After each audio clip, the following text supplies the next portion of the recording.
We have so many patriotic Americans stand with us today. You probably at the back room met a lot of them, mingled a little bit.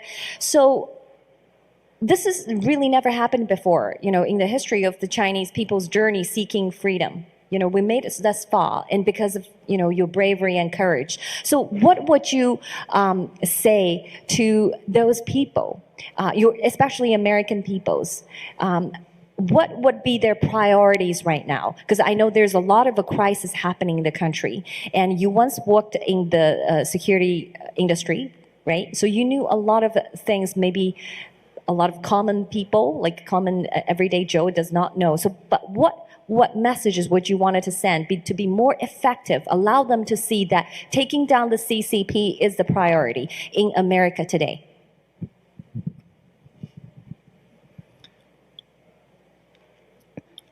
I knew of, I'll just call it the deep state, a long time ago, at a very young age. And there was a blessing in that because I saw the world very differently than a lot of other people. But it also crushed me because very few other people saw it. And when 2020 started happening, all these riots began, I was so disgusted with what our country had become. And it's the exact same tactics that they've used in the Middle East, they've used in Africa, that they've used in China. It's the exact same tactics over and over and over again. And I just decided I will not stand by because my siblings, my family, if I have a family one day, they will have nothing left.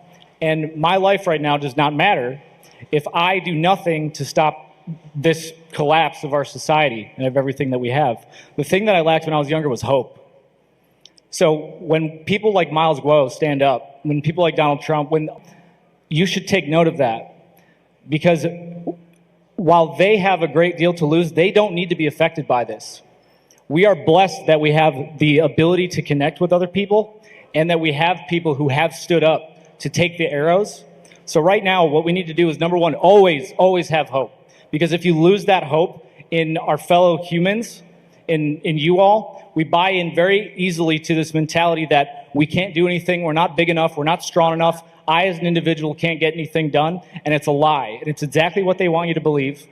And we need to stop buying into this division operation, because there's always been a boogeyman. They did it in the Middle East. There was a big boogeyman, so they justify a bunch of crimes against humanity, and they justify the fear. China has been the boogeyman for decades, and they use the CCP, and it's a concept. Just like people in other countries, they see the United States, it's a concept, and it's not. These are big engines that use a veil to present themselves as another country, and they demonize the individual humans.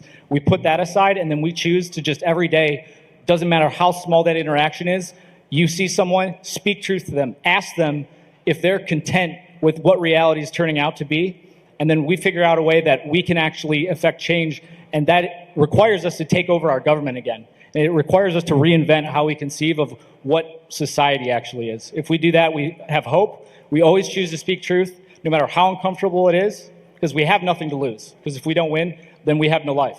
We have nothing left. And we work the problem. Joe uses that term a lot. If we work the problem and focus on solutions, and we work together, and that means all of us, then it's over.